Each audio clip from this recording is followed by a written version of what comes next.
church cool? Church is cool? Yeah. Honestly, we just document that and go home. Doing a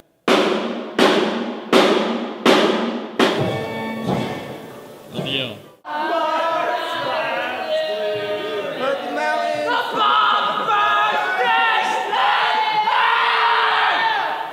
I actually remember when you told me about it, and it was silly because we were texting, and I was sitting there, and you tell me the idea, and I remember just getting really excited. Like, and then I told Kenny like right afterwards, and he was like jumped out of his chair. He's like, "That's the greatest thing ever! Like, that's like the best idea I've ever heard." And that was pretty much how I felt internally. I mean, old buildings with awesome acoustics and like fun people, and just kind of it was kind of like almost like music therapy all weekend, because you just get the like it was lazy. We were all lazy, just sweating and walking around and sitting on the pews and watching music. And really, I don't know, I thought it was a really nice therapeutic kind of way to spend 4th of July weekend. So I didn't know what to expect from the church because I only saw these Google Map images, and I was gonna try to come up here beforehand, but it didn't work out. And the church is way more than I expected. We came in here and everyone was in awe that was with us that night, and the church, it was more than we bargained for with this church. I was really stoked on that. It didn't really hit me how much work it was going to be until probably the day before. I didn't know what to expect because I was kind of nervous coming alone, but actually it was a really good experience. I had a good time. I'm glad I came. Everything seemed to work out great. It's just a great idea, first and foremost. I mean, to have all these bands come together and just play music in unison in a beautiful place, and the organ and everything. I mean, it's just a miraculous thing I had to be a part of. It was one of those things where you have to work with what you have, and we worked with what we have, and we went beyond that, it seemed. Personally, I can speak for myself. I like the fact that I was running around the whole time just trying to get everything in, because I didn't really do much except for call people and get them here. I mean, I guess I'm kind of an a-hole for bringing all these people together that don't know each other, putting them all in a building and say, all right, we're spending this weekend together. But I mean, you were here, you got it all on film. Everyone was jamming with each other, getting to know each other. I like when people can come together for one cause and be successful at it.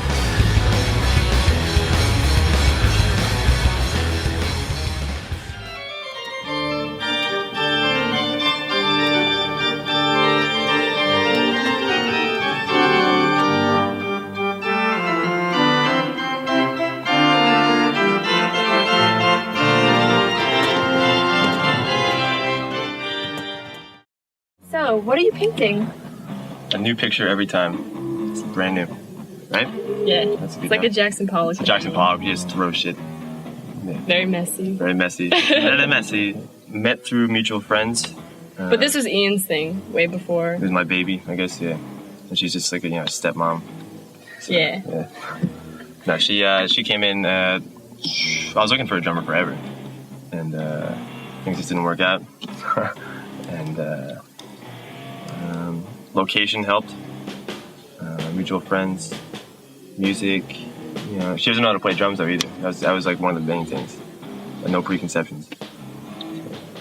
What message are your songs relaying? Hope. Yeah.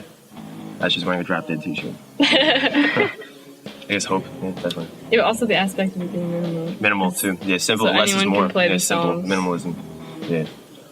I want everybody to be able to listen to it. Like not like watch it and be able to be like, oh, I could do that. Not like, oh, I can't do that. And what are you guys doing here today? We're here. There's an interesting idea coming up to a church, just open church for a weekend. Just doing whatever we're allowed to do, and it's hard to turn down, especially being July 4th weekend. It sounded fun. What are your goals with the band? To play more shows.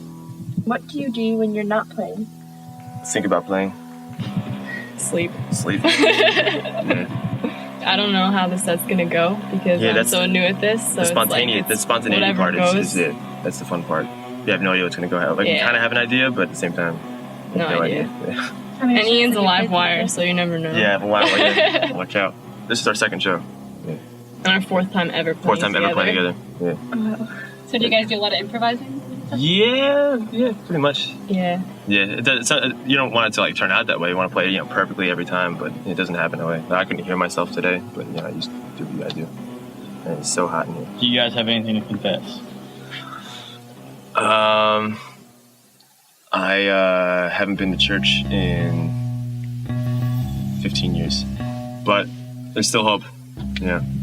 What do you have to confess? Nothing. Nothing. Too innocent. Nothing. Yeah. That's her confession right there. Innocent little old me, caught you acting so seriously.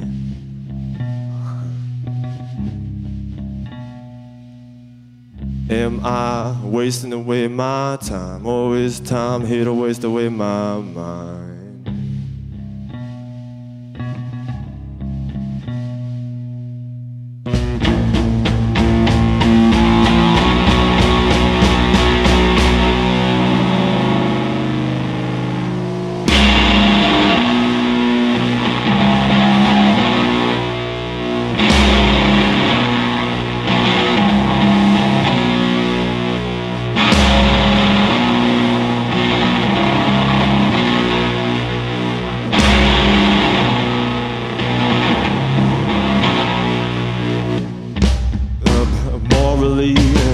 Versus wrongly that's suffocating me.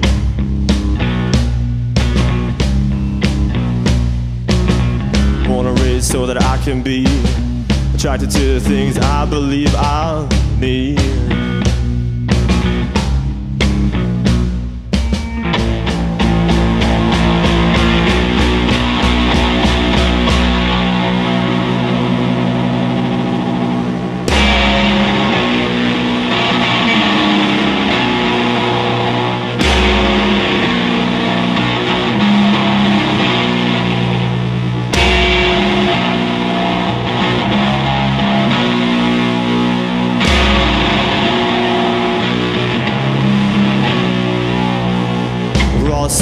Simply human, change yourself and you change the world, man.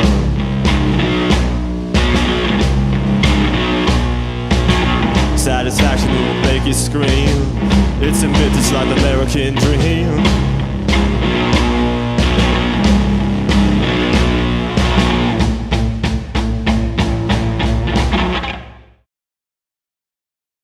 What did you expect coming here this weekend? Sleeping on the floor, uncomfortable sleeping conditions, but also music. It's worth it. Expected it to be a lot jumpier than it was. It's actually really good. Yeah, it really turned out really nice. Seeing a bunch of people come together and just try to, accomplish something, be part of something for the sake of being a part of it. Just to get all these people in the same room, Yeah. Have you played with any of these bands before? Yeah. A bunch of them. Yeah. This band, And we played with them in different bands before. We've all been in different bands. So. Yeah, we know a lot of people. Yeah. Them all. The majority of the other acts that are here, we either know or have been able to play with it. And when did you guys get started? 3 or 4 months ago. Yeah, Tyler started playing with like 3 months ago. We're actually working on our CD right now. 4 songs. Who are your major influences? I really like the Smashing Pumpkins. They're like my all-time favorite band. Deftones, I got Deftones shirt on. Toyed in Cambria, a good one. A lot of 90s alternative stuff, like Nirvana and Silverchair and Fugazi. Yeah, Fugazi. Jawbox. A bunch of bands in the yeah, a lot of post-hardcore. I really like a lot of shoegazer. There's a lot of newer shoegaze bands like Ringo Death Star, Pains of Being Pure at Heart, Best Coast. Cool. What kind of message does your band try to present to you? Nothing really. I'm not trying to really say a message. I just try to play. Yeah, and just like kind of just write random whatever I'm thinking. Not really too much meaning. I mean, it means whatever you want it to be. It's all subjective. Is this the name of the movie? I came up with that because I work at a print shop and I just see like stupid pamphlets and stuff like that all day that we print, and one of them was actually on proper dog etiquette, and the word etiquette just kind of stood out. And it was better than our old band name, Boys in the Club with a Z. Yeah. Which is a great name. Like, don't get me wrong. How was performing in a church? It's awesome. The acoustics were awesome. It sounded great. Jesus was with us on this one. That made all the difference. We could play it in a big room, but having Christ up there. It's nice that it's like really laid back and like not like really like performing for people or like we're like being rushed to like do stuff. It's just we can concentrate, have a good time, and like we've been here for the last 3 days, so we're like, pretty comfortable with this environment. I mean, I think there's been just a lot of little moments of just the first night we got here, just seeing like, Klics and Keith Kenny and Melissa all just kind of just playing together, like not informal, even if cameras weren't running, they're just doing it because they just love playing music and just kind of watching, just, people just getting together. And it was really a lot of different things spread out over the weekend of just seeing cool things happen that otherwise really wouldn't have happened at like a show or something. Confession. Oh my God. I haven't showered in 3 days. I've been wearing the same pair of jeans for 3 days. I really want to gas. Really pour myself a drink. I like cake.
So what's on the menu tonight? Spaghetti, and for all you vegetarians, there's no meatballs, but I will be making meatballs separately for you meat eaters. And we also have bread. We have hot dogs all day, and got some peanut M&Ms. Awesome. And water, a lot of water. All right, we're here with Patrick Llewellyn of the Benedict Arnold Trade School. Say hi, Pat. Hi, how are you? So what brings you to Canajoharie, New York? Well, I had gotten a phone call from Paul to put this together like a month and a half ago, saying they're having this little retreat to play music. I didn't want to miss the opportunity. What I've always said more than anything else about the music community we have where we are is that I love being a part of it, not solely for playing music, not solely because I like playing music and music saved my life more times than I can remember, but because everyone who plays really respects each other and cares about each other, and we're all friends.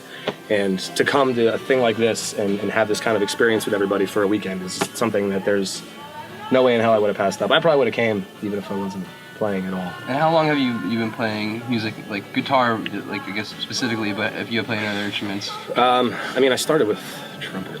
Oh wow. Unfortunately.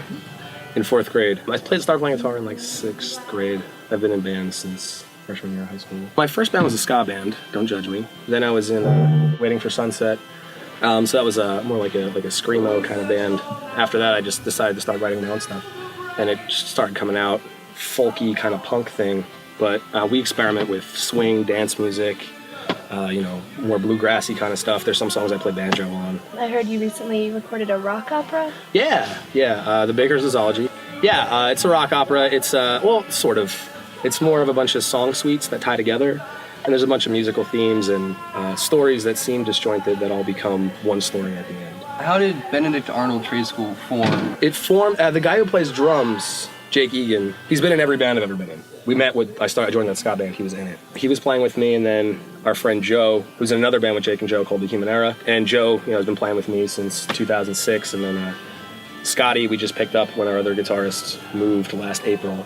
How did you guys come up with the name? It's a pretty cool name. So it was like Patrick Llewellyn and his band at first, and we were driving to a show one day as Patrick Llewellyn and his band, and Jake saw like a Thomas Jefferson High School and said he didn't understand why they named schools just arbitrarily after people from history. And he's from like the Benedict Arnold Trade School. And we were like, that's a funny pun. You want to call the band that? And I was like, yeah. So we ran with it. Who did you play with today? Today, I mean, it's just a cool experience, and I was gonna do it by myself, and there were so many awesome musicians here that I was just like, well, let's bring in some more people and have some fun with it. The first track on drums was Kevin from Young American Artists and Control and Killed by the Bull, and Mike from Gypsy Wig played bass, and Mike Ambrose played the melodica. He played melodica on the second song. And on the last song, Michael Klics from Indian Princess. So you're talking about kind of the community, the communal vibe here and stuff, and just in the scene that we have in Sussex County and all that. What do you think kind of the cultural significance of music is in society? You know, I feel like for a while the cultural sense of music was really lost, but I feel like more so than ever, people actually caring about artists struggling and trying to do their thing is coming back. It's very cool, and I see more and more people coming out to shows, like new faces all the time that I've never seen before. So it's really refreshing to get a vibe of like, wow, the music scene's actually coming back. So I think the cultural significance is people are fucking tired of Kesha. I don't know. Even this like experience, like it seems like there's been more and more kind of unique opportunities. Even with, I know you weren't at Kitten Fest, but Kitten Fest last week, and there's just been lots of that. Even with Good Friend Electric, what they were doing for a while, and like it's very cool. There's been like a resurgence, and it's because when I went away to college, it was the scene had like imploded. Yeah. I mean, it was gone for a while. And I think it's because everyone around here sort of stopped playing. I mean, it's funny because it's all the same people who played when we were like 16, but we're just older playing different music now. The documentary, I mean, I think, like I said, I think this is so cool. You know, for me, it's a really cool opportunity to hang out with all my friends, but I think the documentary itself is one of the best ideas I think anyone's ever had. And I give so much credit to Paul for being the most active and prolific and really just, ringleader of a scene I've ever seen.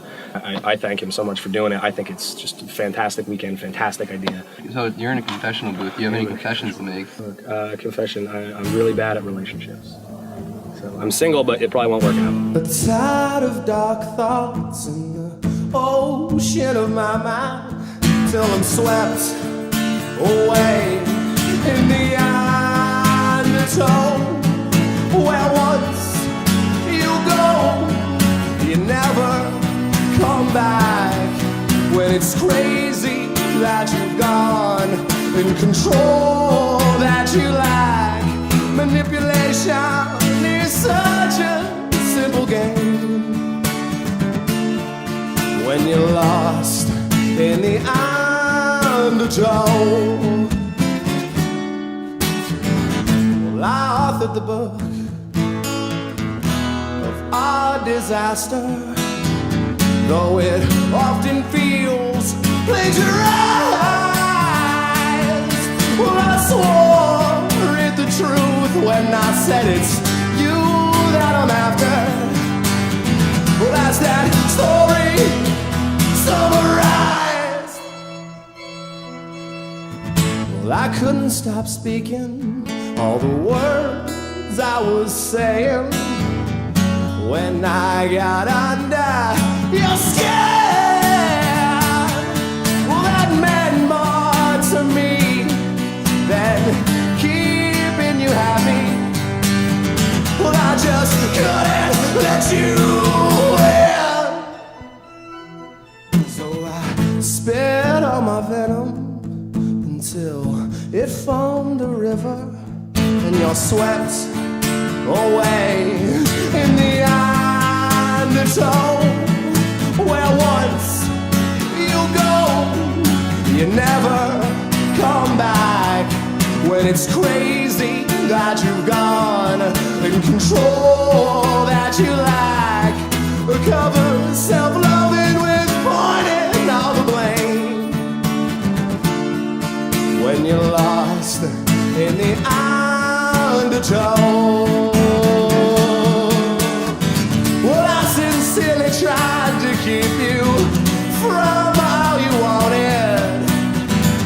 No, I'm not proud of myself, but I'll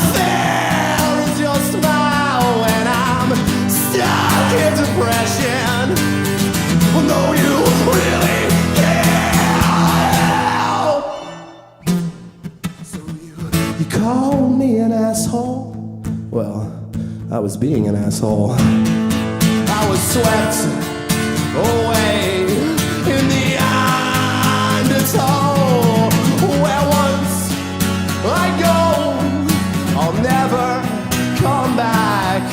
When it's crazy out of God and control that I lack, the fuck yous pour like pour-limbs autumn rain. When you're lost in the undertow, well, there's no coming up for air. Lost in the undertow.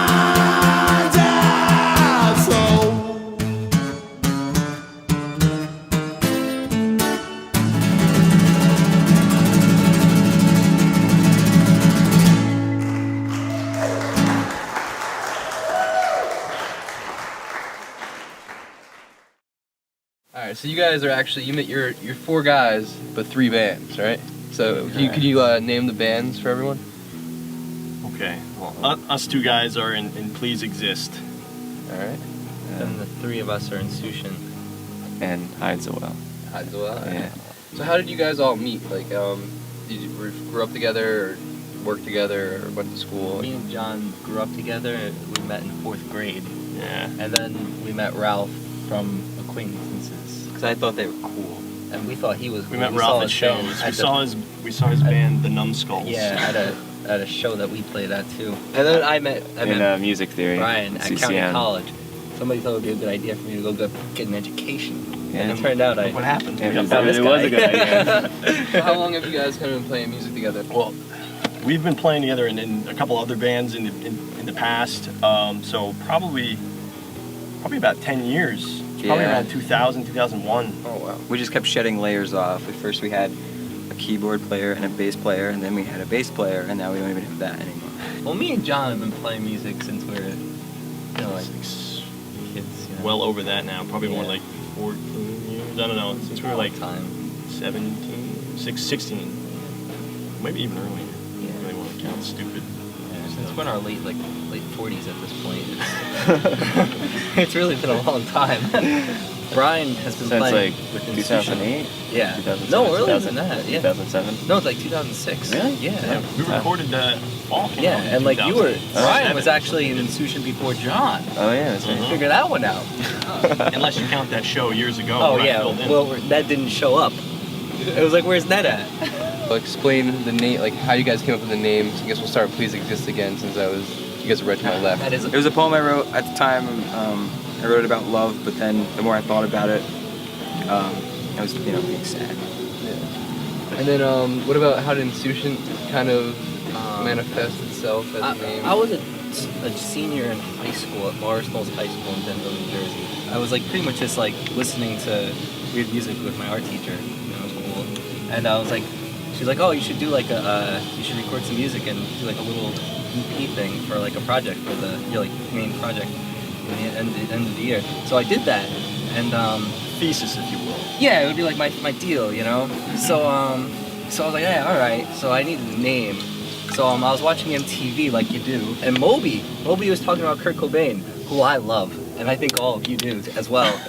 And he was saying how Kurt Cobain was so insouciant towards the music business. And when he said this, a little bubble came up, and it gave the definition of insouciant, because it's like, who uses the word insouciant? Kind of like being like nonchalant towards something that's could affect you, or should affect you, but you're just you're kind of like, yeah, fuck it. And then Hides a Well, how'd that name come? Well, I started off just calling. It was like a solo project. I just called it by my name. So I didn't name it until I guess this year, and it comes from my favorite book, which is The Little Prince. Okay. And the quote is, "The beautiful thing about a desert is that somewhere it hides a well." And I was like, that could be a cool name, so that's how it happened. You have anything to confess, since we were in a confessional booth? Adam, I turned your amp up kind of loud. When I was loading the gear back out of the room, I was putting something down, and I hit the sliding tray on one of those computers where the keyboard was, and the drawer slammed shut, and I was like, oh, that didn't break anything. I bashed this guy's brains in, and you killed the man? Yeah, but everyone knows about that. I'm gonna keep it secret till my grave.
keeping times will kill her curiosity.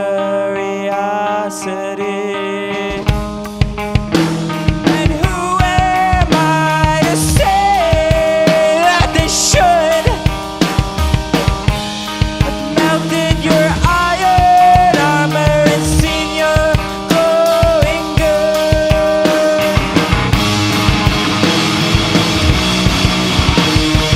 Every now and then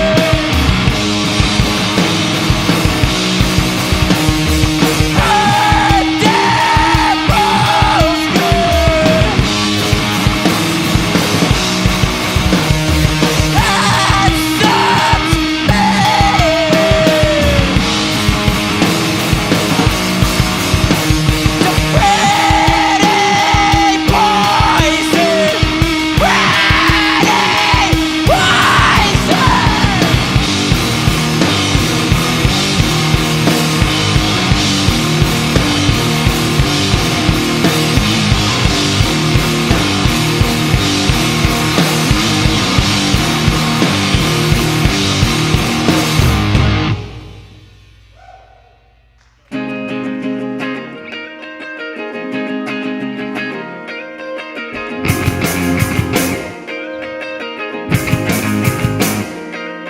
you show up late, an hour or two.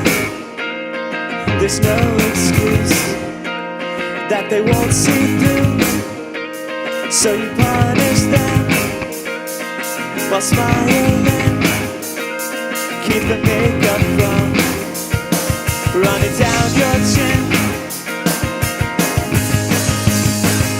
You just need to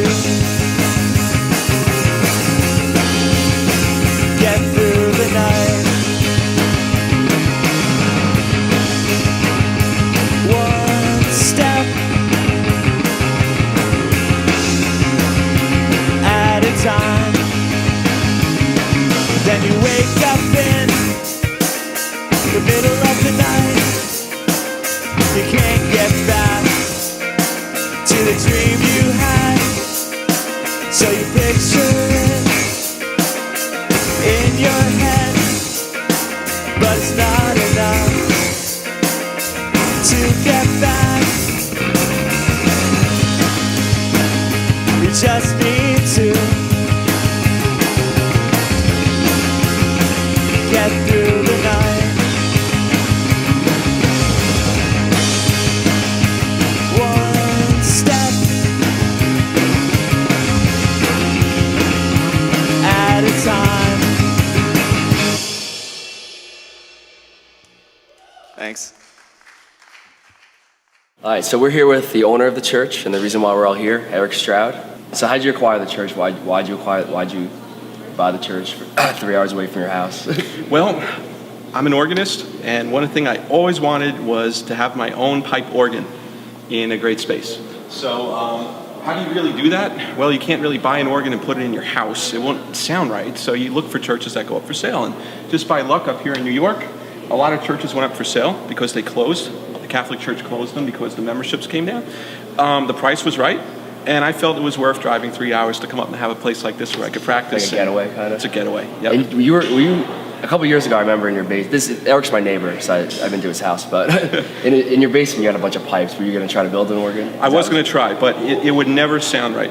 It would just, the sound would be so dead. You need to have a lot of reverb. The ceilings have to be curved. There should be, a lot of length to the sound. So this is why it works out so well, just putting it in church. Yeah. How long have you been playing music for? I've been playing the piano since second grade, and then when I met my wife, who at the time was my girlfriend, she convinced me to play organ at her church, and that was 1992. So that's when I became an organist. And then I've studied the organ for the last 8 years with formal music teachers, and I play in Madison as a church organist on weekends. You used to do it in Hoboken? Bayonne. Bayonne. I used to play at two churches there, a Lutheran and a Catholic church, so I love the organ. It's like my kind of style of music. Obviously, there's you're here with a bunch of strangers. Why would you agree to have us all come up here and do our little documentary thing? I mean, I've known you for a long time, and I know how passionate you are about the music, and your friends are, and you know what? If you're looking for sound, and reverb and just a great place to record and listen. I mean, why not do it in the church? Plus, it And looks cool. It looks cool. You got some great light. You have instruments. You know, funny, weird, old, ancient things. It kind of sets the atmosphere for doing, I think, what you're trying to do. Awesome. So you guys are always welcome. Thank you. Seriously, thank you so much for that. Hey, my pleasure.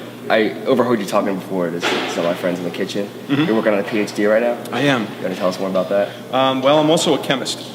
So one thing I wanted to do was go back and get my doctorate. So I'm a year away from being a PhD in organic chemistry at Seton Hall. And that's just one of those things I have to do in my job. So I just need to be eye level with a couple other PhD folks. So I've been doing that part-time, playing the organ, coming up here, driving my wife insane, driving up here and doing maintenance on the church, but it's all working out. Yeah, it's great. Everything seems like it's coming into place. Thanks.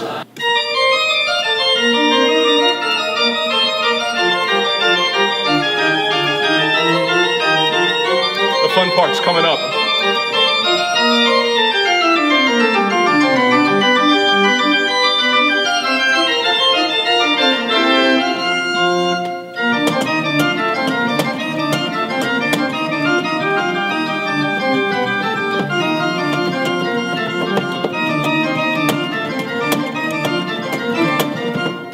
Put it together.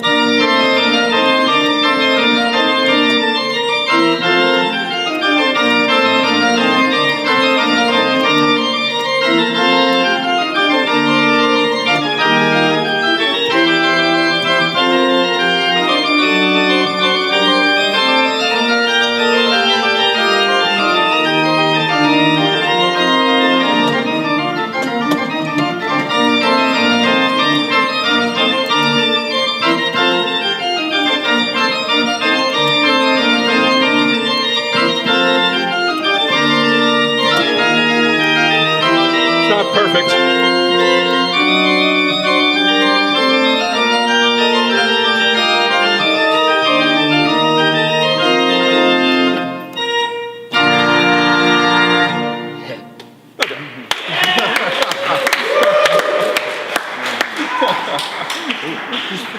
A little bit of fun. I know we're not allowed to go to the catacombs, but could you take us down there so we can take some footage? Oh, sure. Watch your head. You might see some bats. The old church, the original church, stood here, and it burned down, and then they rebuilt on top of it. You could see evidence of some of the old church and the new, but they carved this church out of stone. How old is the church? It'll be 150 next year. Wow. But this is limestone, and they cut it out, and you know, it's not going anywhere. We'll be long gone, and the church will still be here. But so you can see how they cut the rocks for the walls.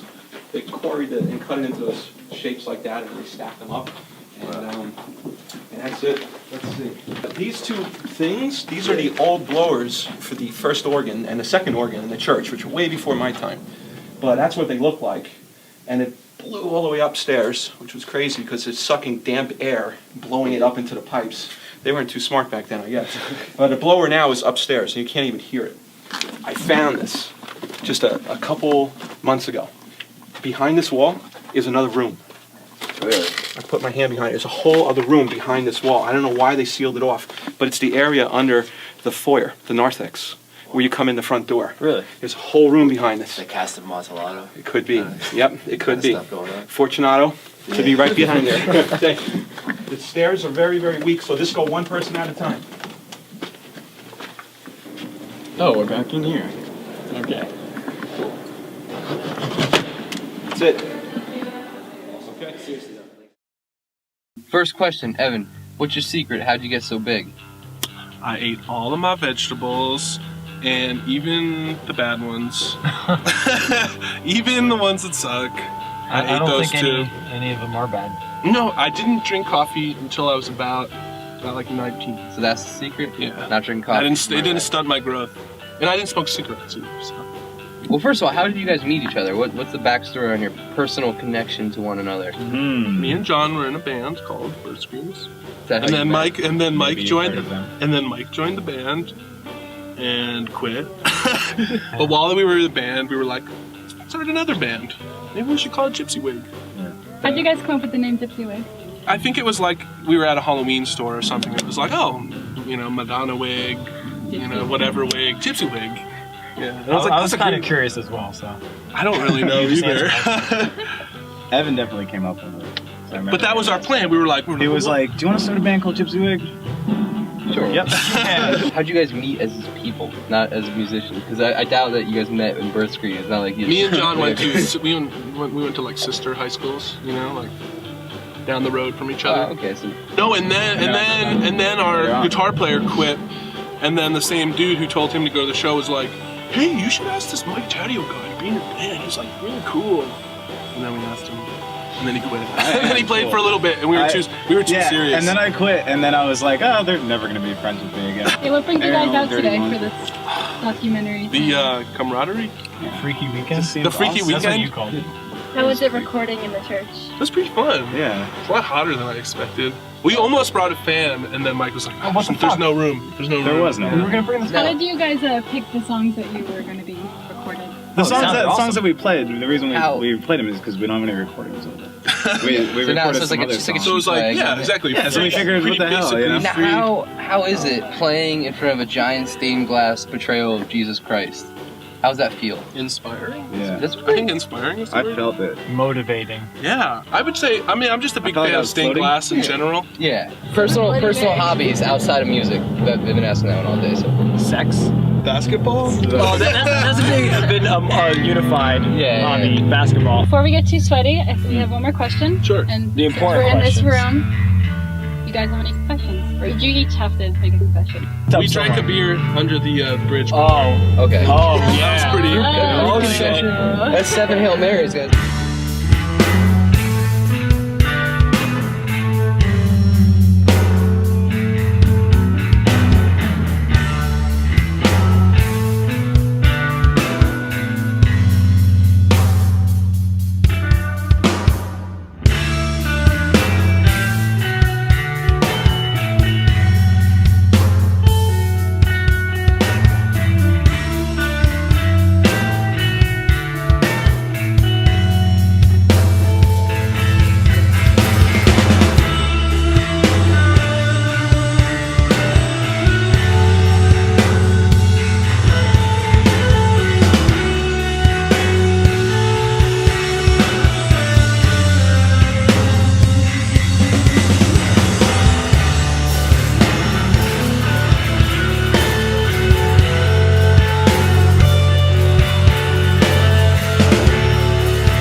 I drove up by myself because Murph from Indian Princess was supposed to come up, but he had other obligations. So I ended up having to make the drive by myself. And, you know, when you're by yourself in a car for 4.5 hours, you kind of start thinking of things. And I was kind of thinking about how it was really fitting that I'm driving, like I'm taking a long drive by myself, like making like a pilgrimage to a church to listen to music all weekend. Because, you know, personally, for me, music is, I think, the most important thing that I have in my life. It's just something, whenever you're down, a song could come on and, like, completely pull you out of a funk.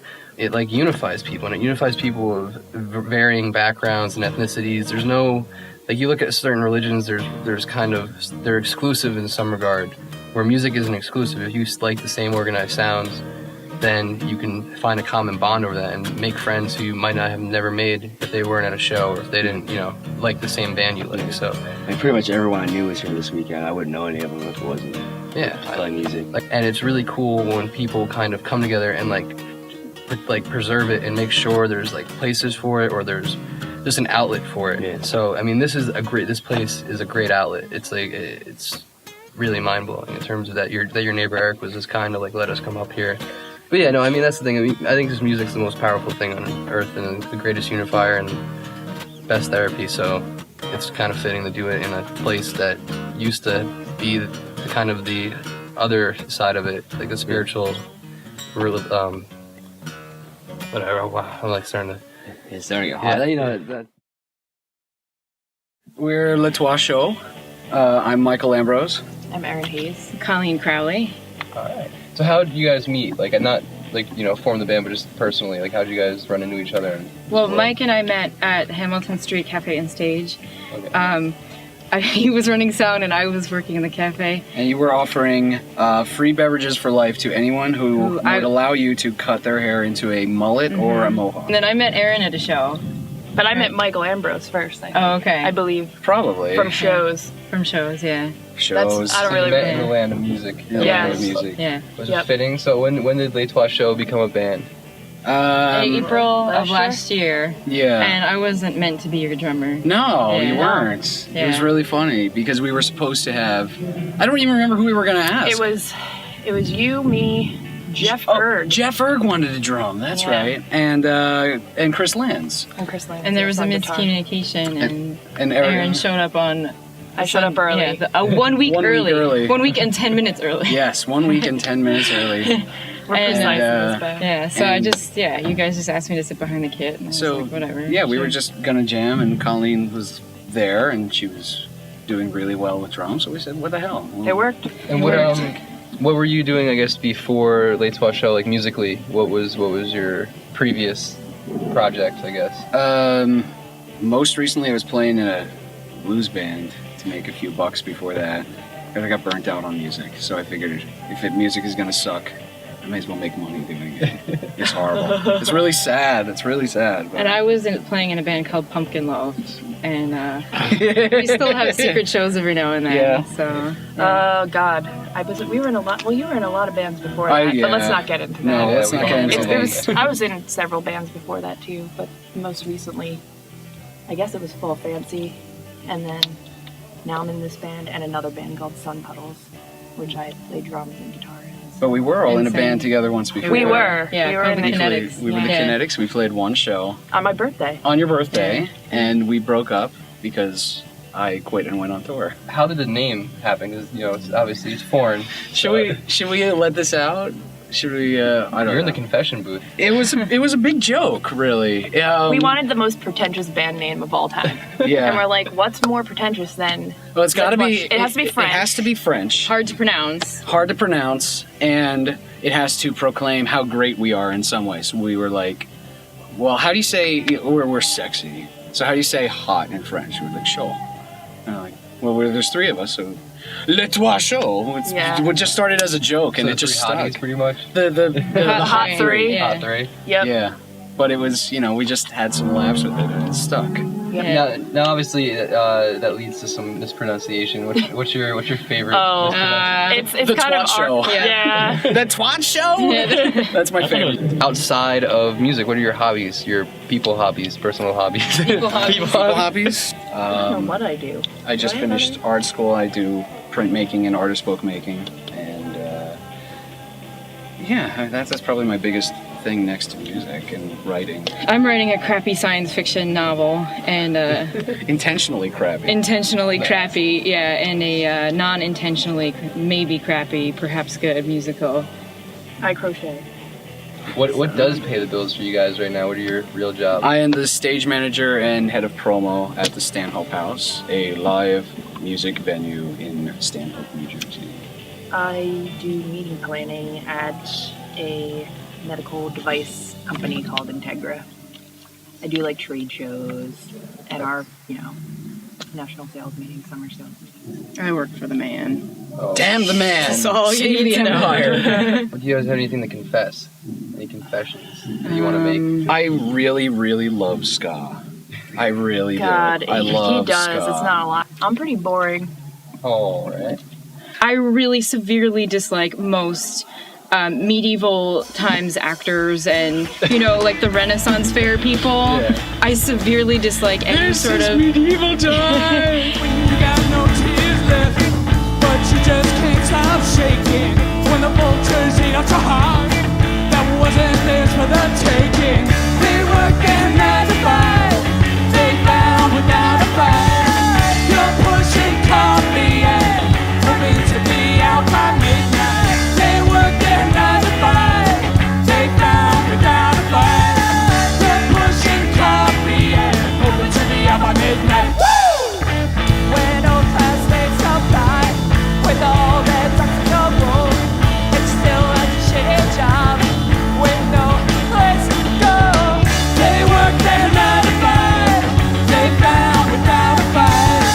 They're pushing coffee and hoping to be out by midnight. They work their 9 to 5, they found without a fight.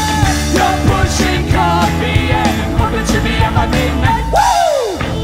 And when you look in the mirror, and your face just looks so old, it's not that you have wrinkles, just hands that too cold. When you don't even know where to rest your little head, and part of you died that day, laying on the hospital bed. They work their 9 to 5, they found without a fight. You're pushing coffee and hoping to be out by midnight. They work their 9 to 5, they found without a fight. They're pushing coffee and hoping to be out by midnight. They work their 9 to 5, they found without a fight. They're pushing coffee and hoping to be out by midnight.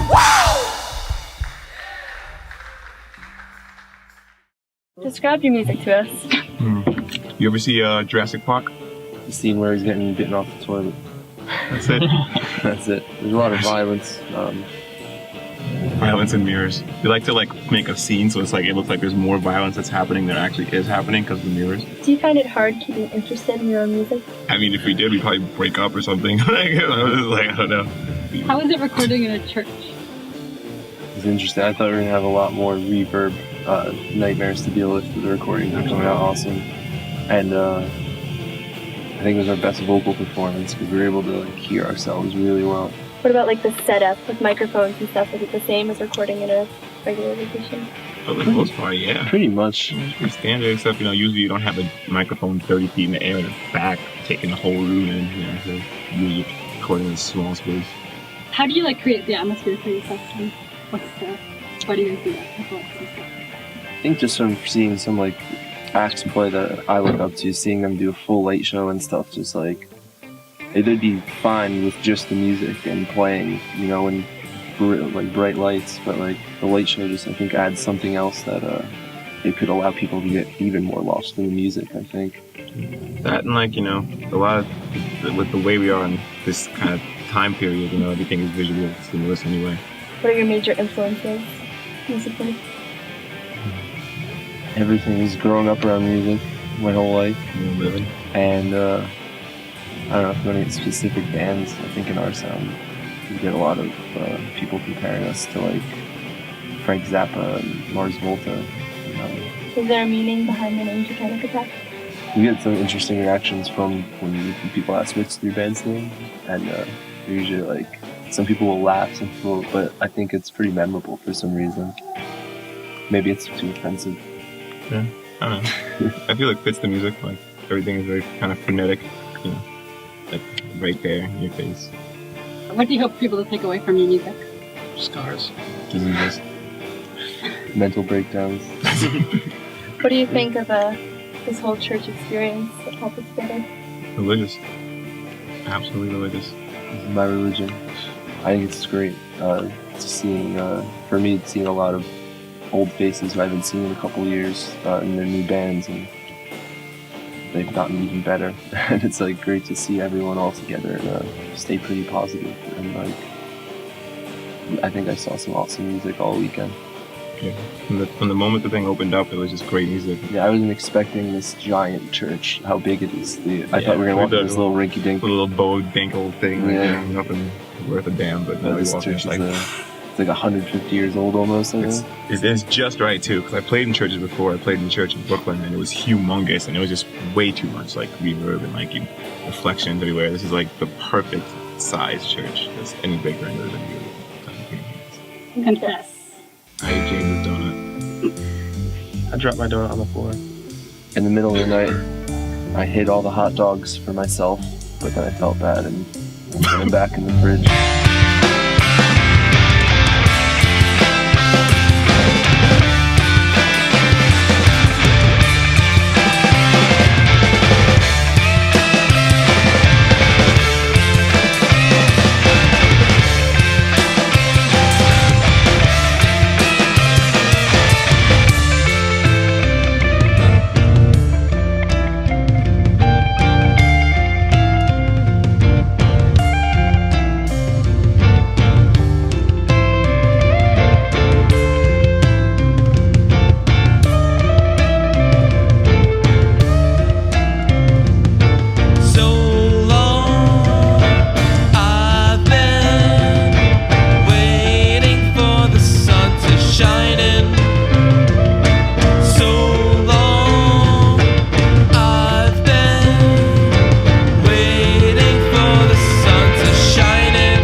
This is a song I wrote last week.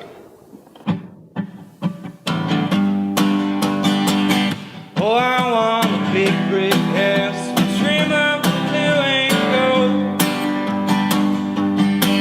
Oh, the deepest blue, like inland ocean road.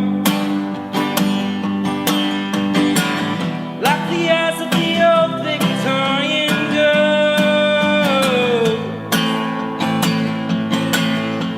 Well, I ain't got no money, just a soul.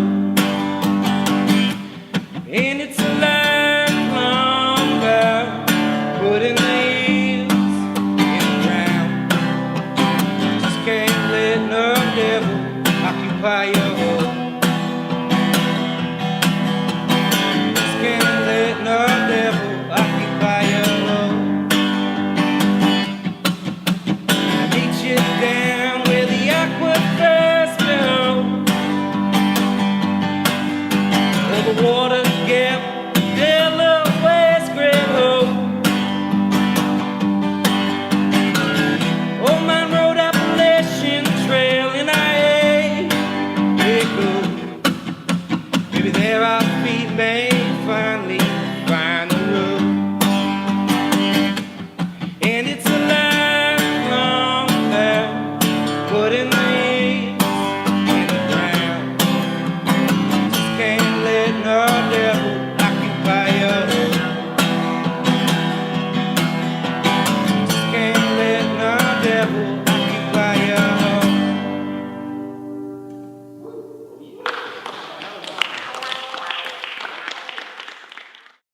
All right, we're here with Brick Mower. Introduce yourselves and tell us where you're from. I'm Eric. I'm from Keensburg or Sayreville. One of those two, where I'm living. I'm Kristen. I'm from Keensburg, New Jersey. I'm Steve. I'm from Middletown, New Jersey. Now, how did you guys all meet? Like personally, not how did the band form, but like how did you meet as individuals? I met Kristen at Montclair State University. Send your kids and your tuition there. And yeah, so, and we played in a couple bands for a while before this one. Then I found them on Craigslist. Oh yeah. What were you guys better. expecting coming up here this weekend? Little sleep, which we got. Yeah. I don't really know. I thought the church was going to be older. It was a really beautiful place. So, Yeah. Didn't know what to expect, but this is definitely something like we couldn't not do. This is like really cool. How was the ride? Quick. No a quick 4 hours. Up in the middle of the night. Got in at 5 a.m. Did you have to do anything to prepare for this? Played 2 shows before this. Played Philly and then Long Island last night. Drink a few Red Bulls. Some Red Bulls, gas station coffee, and Paramus. And Coming how up did you there. guys pick the songs that you guys were going to play today? Stuff that just came out on our LP. Me and Kristen stand behind Eric and we hit him in the back of the head until he writes down 4 or 5 songs. Yeah. Whichever come to mind first. So what are some kind of hobbies you guys have outside of music? What are some things you like to do? Maybe favorite TV shows that you're really obsessed with or whatever? Fun. The Kids in the Hall. Oh yeah. I'm obsessed. Crushing Yeah. Yeah. I'm all about True Blood because I'm a 15-year-old girl. Yeah, I'm just like kids in the hall, like cats and stuff. Have you guys played with a lot of these other bands before? Played Melissa and Paul. Twice in one day. A couple months ago. It was awesome. Were your expectations for this church then? Oh, even better eyes for me. Yeah, it was just so cool. Beautiful area up here, too. Especially around. There's no like really. We keep finding houses that someone like got inherited a house, or they have an empty house that they use for shows, or someone bought a church, and there's nothing like that around us. Maybe someone's parents go away for the weekend and they have a basement show. We're leaving this very bitter. Yeah. Everybody has such good luck. I think it's kind of touching on that, this idea of like kind of a more communal like attitude towards music, where it's like let people into your house or into your church that you bought for an organ, as Eric did. But what do you guys think the cultural significance of music is in society? For me, it's just curbing boredom, something to do, a reason to travel. It's not something to keep you sane beyond just working your job and watching TV. Just personal fulfillment, you know. Not everybody's into art and music, but I mean, if you are, go do it. There's no reason not to. And do you have like a meaning that you try to put out in your songs and through your lyrics? Nothing. Not Specific nothing songs. extremely political. No. And anarchic. No. Or like what motivates your lyrics that you guys say? Some stream of conscience stuff. Personally, I don't know. All right, I guess this brings us to the confession portion of the interview. If you guys have any secret. confessions, we are in the sanctity of the booth. I ate the peanut butter. It was me. Sorry. I clogged up the toilet before. Okay. That was you. There's definitely been some of that. I guess I confess that I'm very boring. I have nothing to confess. Sorry, guys.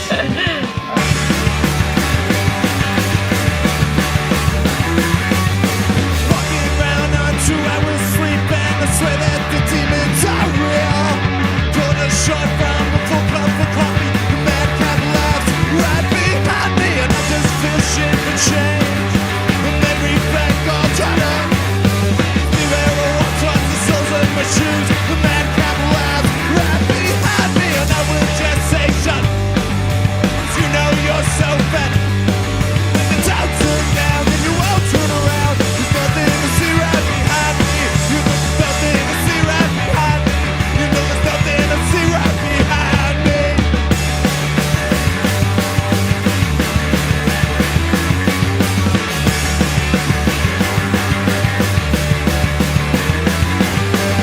Waking up in a trial of sleep. I know now that nothing is real. Yeah, that I breathe, think that I keep, and I see you there. Just riding around the bike I got trusted up. Sort of unclear, I see that you're there with a bunch of stuff right behind me, and I will just say shut up. 'Cause you know you're so better. When the doubts are down, then you won't turn around. There's nothing to see right behind me. You know there's nothing to see right behind me. You know there's nothing to see right behind me.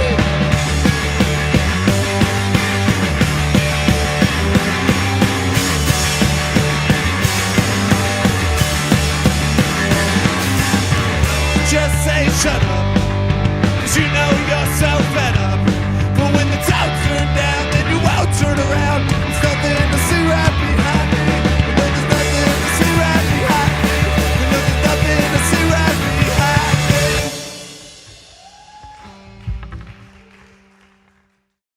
Me and my buddy James, who's out there setting up various microphones and things, it started back in 2000, and we started, just putting on we only got to put on a couple shows. It was right around the time when a lot of like local venues, halls and stuff like that, they wouldn't let people do shows anymore because too much stuff got messed up, people breaking stuff or like drinking on premises and whatnot. So we put on a couple shows and, hope to have kind of like somewhat like a little label or something, put out some records of us and our friends and whatnot. And that's pretty much what we ended up doing.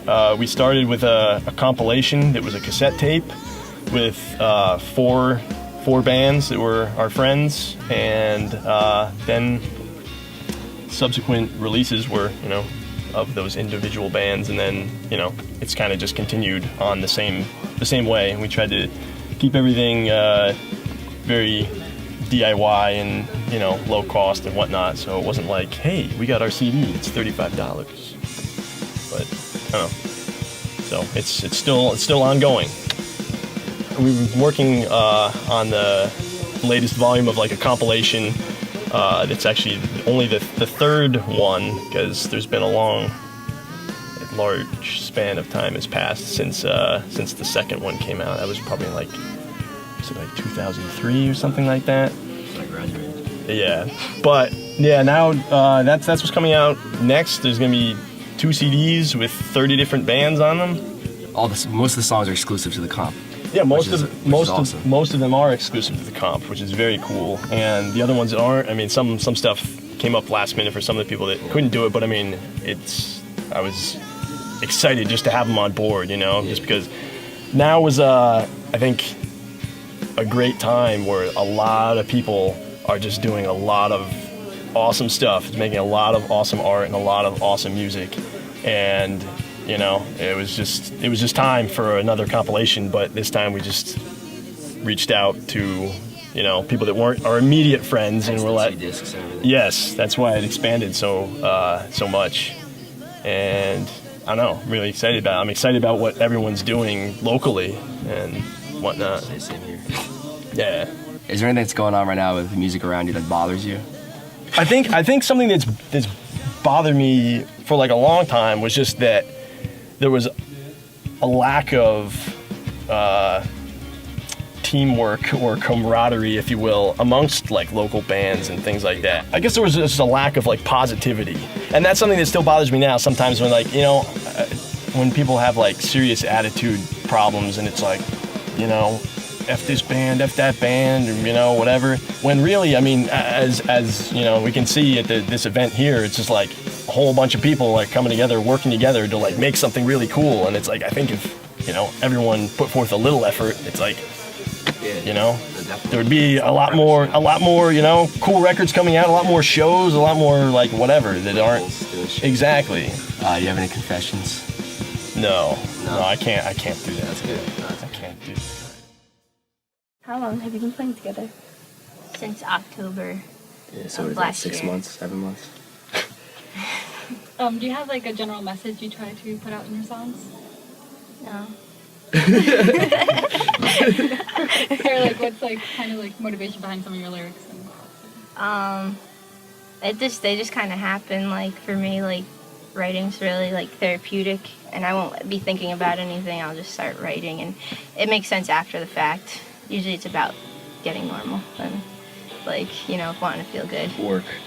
It's a lot about work. I don't want to admit that. Yeah, the best times we jam are when we don't have something coming up and we're just hanging out. It's like, oh, let's go downstairs and jam. And that's usually the most fun, where we get the most stuff done. Was it difficult playing in the church, your set?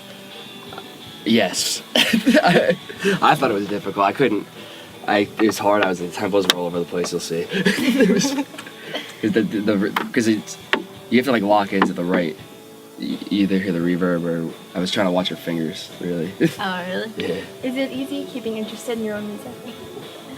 I think so. Yeah, because it comes from inside, so it's like it's you, you know. And if you're interested in yourself, you know, some people aren't. But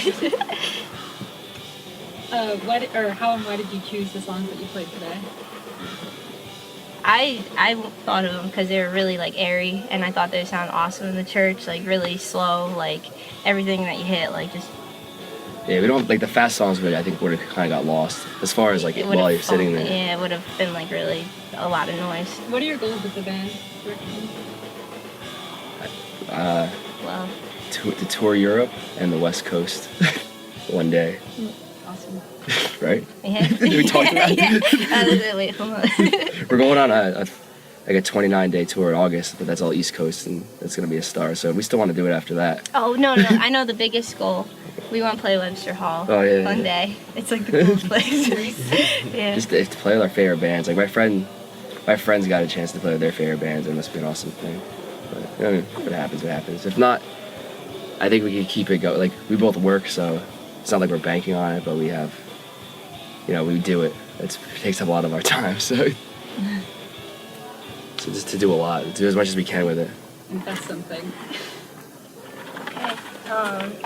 I'm really smelly. And I didn't. We've been here for 3 days. I just brushed my teeth for the first time in like 3 days.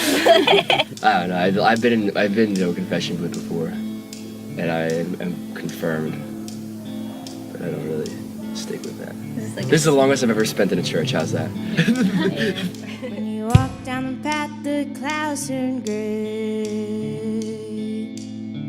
When you walk down the path, the clouds turn gray. Yeah, the rain on most every day. Yeah, the rain on most every day.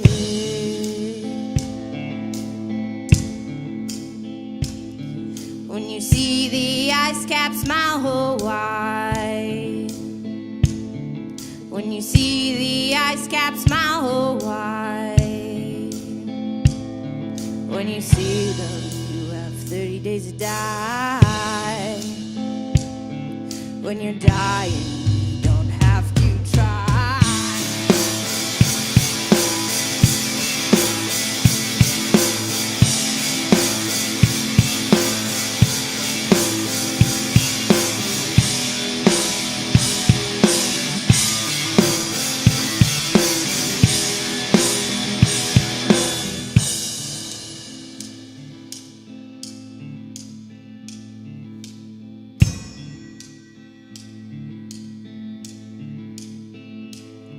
When you find the apple in your eye, when you find the apple in your eye,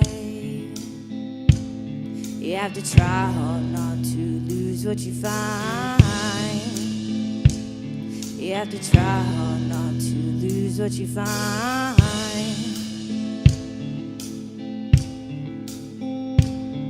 When the grass grows to your knees so deep, when the grass grows to your knees so deep, you'll step on things that you can't see. You'll step on things that you can't see.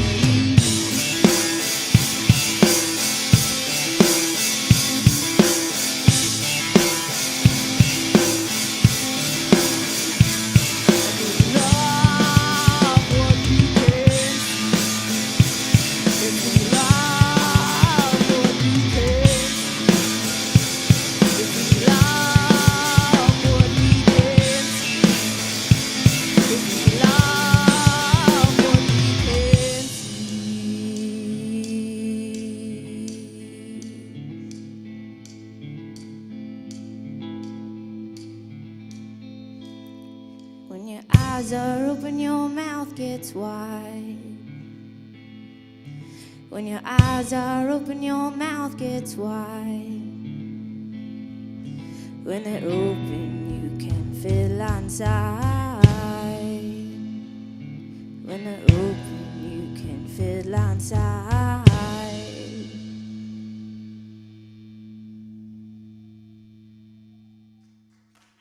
Now, how did you all meet? Like individually, not like to come together as a band, but like how'd you meet personally, and then how did that relationship kind of develop into this? We all met through him. He's the gum, pretty well. much. We went chef through you. Yeah. Yeah. Paul and I met at a New Year's party when we were in high school. We've been making music ever since. Sarah and I met at school. What school? William Patterson. We both do sound engineering there. And Tyler and I met in high school. Then I met Tyler through Kevin. Tiernan wants to grab me. And then I played bass in another band with Paul playing guitar. What were your expectations coming up here for the church retreat? And how were they fulfilled or not fulfilled? Or we didn't ever came to the church before, so I didn't expect it to be this extravagant. Yeah, I think kind of honestly, it's overwhelming. Not overwhelming, just pleasant surprise. Yeah, I think really everything about this has kind of exceeded really any expectation that of anybody I've talked to. Like, just everything from the size of the church to how nice it wound up being and how it sounds. Yeah, I mean, I'm a pessimist. I was convinced that it was going to be very hard to get loud bands to play in such a loud place. Off the big ceiling. But I think it couldn't have worked better. And I guess that means I don't know a lot about sound. Does that just happen, or is that just like how's the music kind of influence your stage show, or is it just something that just your personality, or? Yeah, it's just an excuse to be an asshole. I think one of the cool things that happened when we started this band for the people who approached me about doing it was a really like no rules kind of thing, and just kind of do whatever you want. And I've always felt like if you're in a band, it could be inappropriate to do certain things, like musically, and it's cool to just do whatever the hell you want. And like Paul said, you can just act like an asshole. So have no barriers. Yeah, and is that we do a lot of the stuff just to please each other. Yeah. I mean, you guys are in a few other bands. Is this one kind of like your recess? I think every band has its ups and downs of stress and stuff, but they're all pleasant. What do you guys think is the cultural significance of music?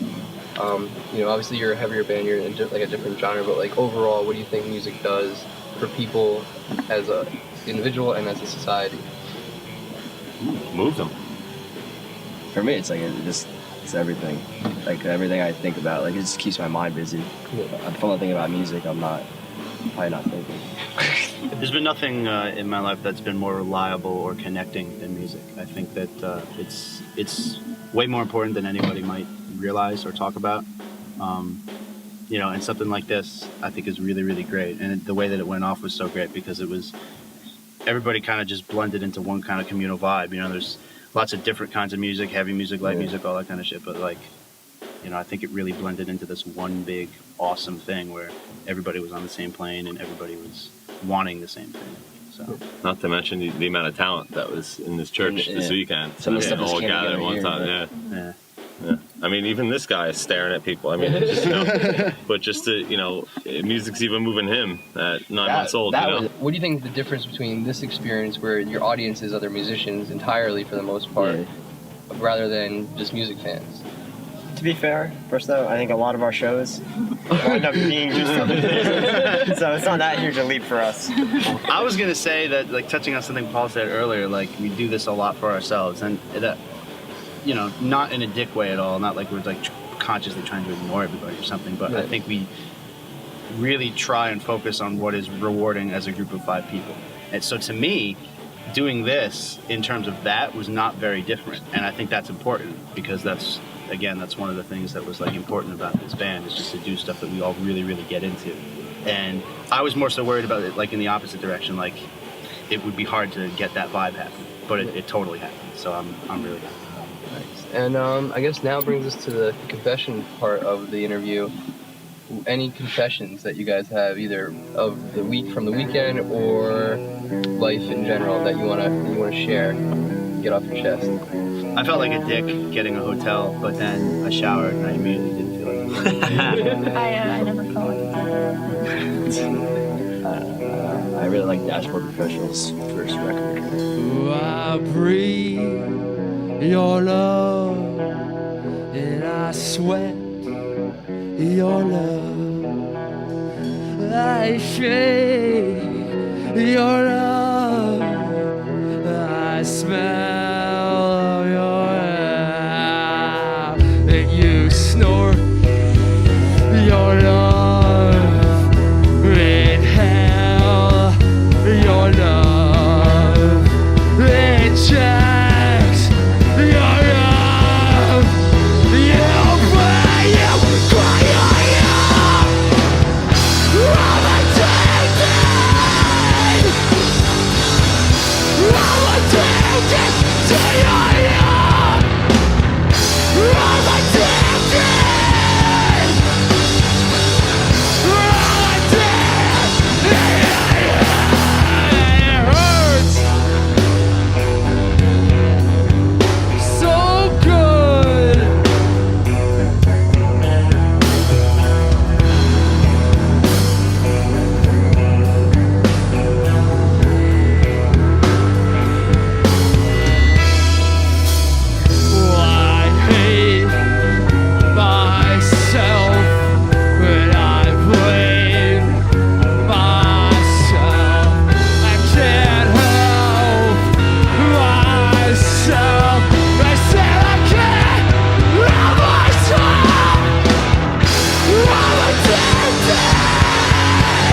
Let's talk about Mustache Magazine a little bit. I know you guys have been doing that for what, 2-3 years now? We started in 2009, but we took a break for a little while. At the time, I was really into photography. I was taking pictures at every show, and I was putting on shows as LP productions. And it kind of just stemmed from that because we were not in bands, but we still wanted to be involved in the local music scene and be a part of it. Yeah, so we took the nerdier aspect and wrote it all down. And also, it's just something kind of needed to be out like that with because we have so many amazing bands in our area that. Yeah, we wanted to show our appreciation. You guys pretty much built a bridge between a certain area of Brooklyn and North Jersey, which is cool. So, how many magazines do you have now? 4? Yes, the fourth issue. Awesome. Probably for the past, ever since your newest issue came out, every show I've been to, people have been sitting there. Even at the church, I was walking around yesterday, and there's people in the pews here. I saw 3 different people just looking through it, checking it out. It's always awesome, and it's with people like this around here, we got a lot of compliments and kind of reassurance because, like you said, we don't get paid for it. We put a lot of work into it, so it's always nice to hear that. Yeah, the Why Mustache Magazine. Why did you call it that? It was actually a joke. Vince Basile at the time had a really nice mustache, and her and Olivia, our original layout girl, asked if I wanted to be a part of their magazine, and I kind of just told them only if we can call it Mustache Mag, and it stuck. Yeah, because we were definitely actually it happened pretty fast, but we didn't even really have a title brainstorming period really. Have you had an opportunity to make your own confessions yet? No. Would you like to take this opportunity now? I can say one for both of us. We can't really grow mustaches.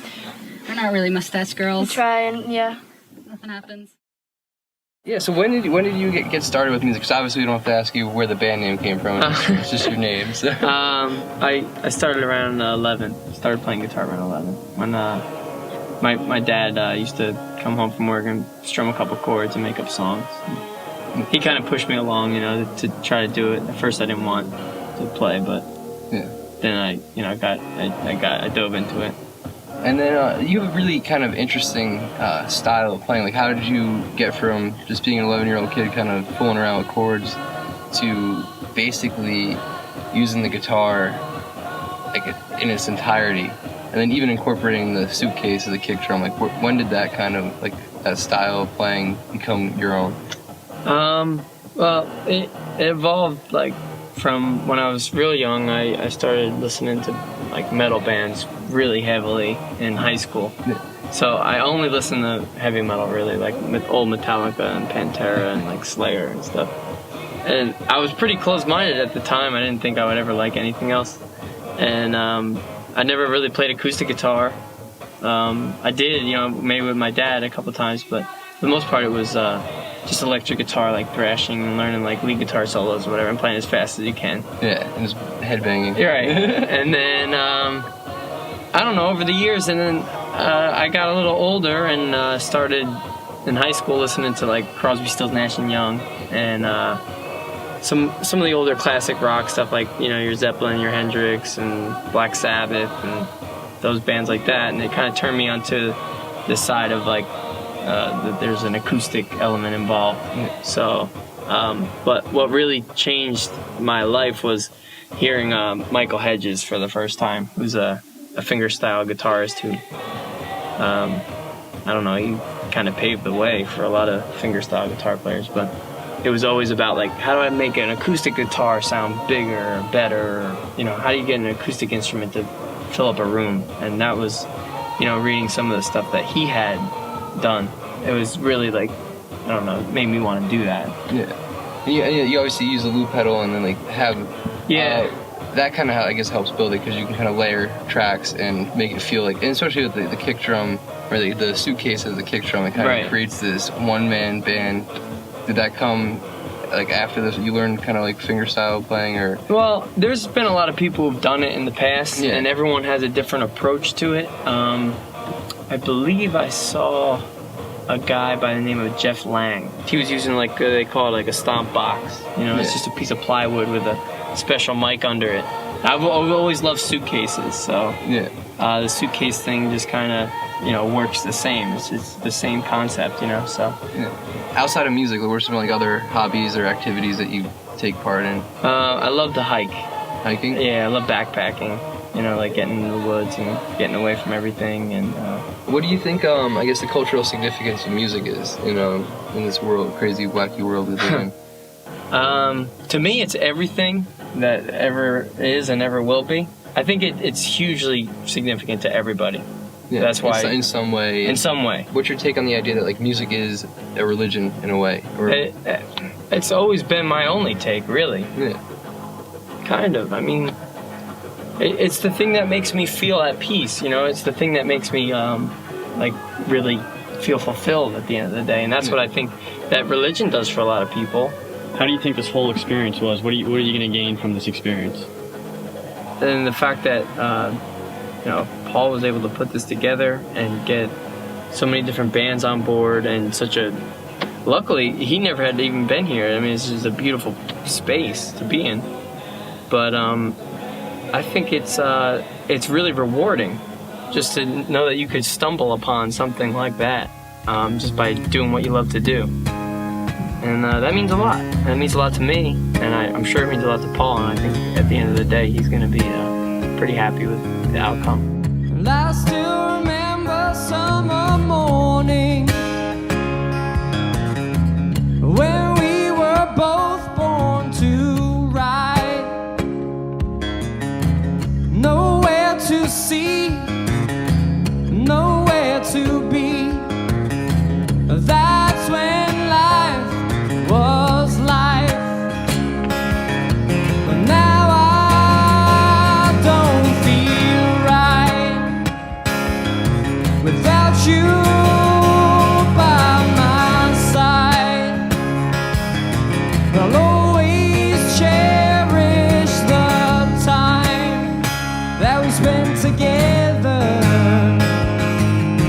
I don't want to say goodbye.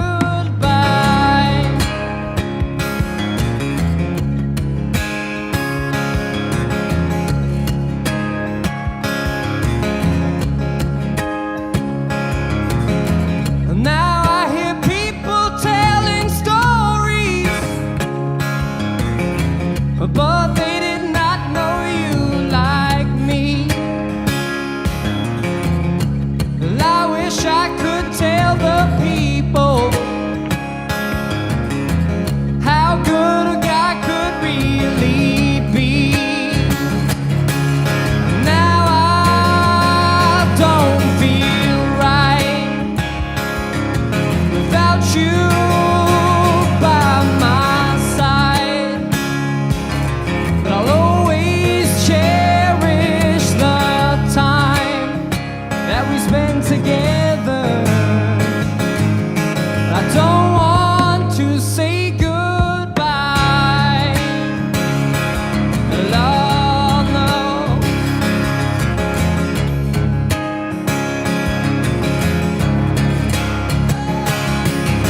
Now I don't feel right without you by my side. I'll always cherish the time that we spent together. I don't want to say goodbye.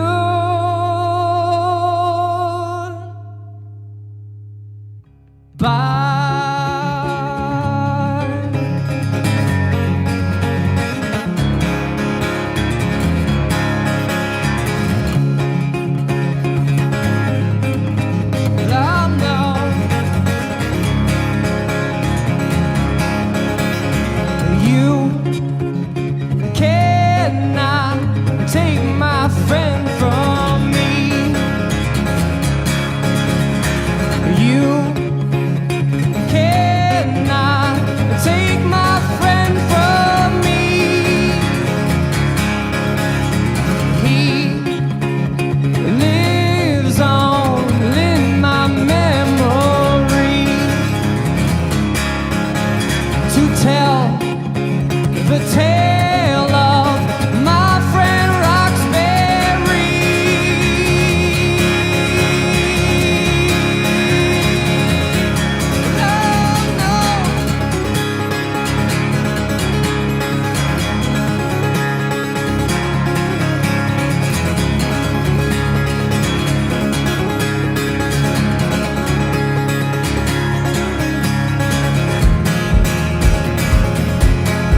guys very much. That meant a lot, man. Thank you.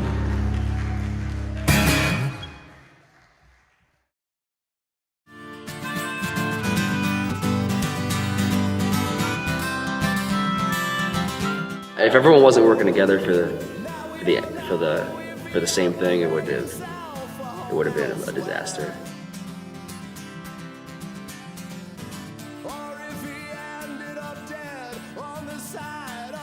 My friend Justin, who I play in a band with called Kill by the Bull, this resonates with me, this quote. He said, it's just like, if you're presented with two ideas, always go with the crazier idea. So that's kind of like what we did here. And I think that it wouldn't have happened the way it did without the help of everybody. I hope that it's something that people are going to see and say, I wish we were a part of it. And then, should we do it again? I'm not going to say it's going to be as cool, because always the first time's cooler. But we could even do other things with it. But I hope people are going to want to see it and want to be a part of it, want to be this group of people that we have playing music together, and just want to get to know more about that. They like one band on it, they can find more bands. They can just see that we're doing something positive together.